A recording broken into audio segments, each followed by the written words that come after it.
Okay, dinita mga excuse me, mga kaigsuunan. Adlaw Martes karon,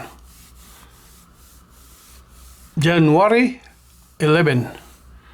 Nagpadayon ang isno sa Cincinnati, Ohio, sa among lugar.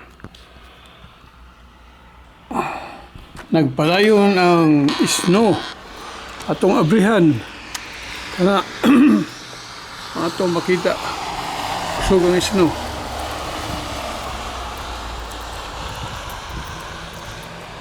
Among kotse hapit na matabunan na gid ang atop.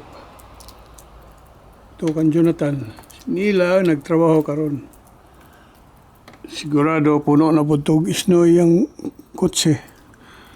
Ito mo silingan dia, oh. Kusog ang isno, kusog. Siguro mga 2 to 3 inches ni karon, oh. Ito ba? There's a car there coming. I could see. Okay. Wala na atong coverage karon. Okay. Snow.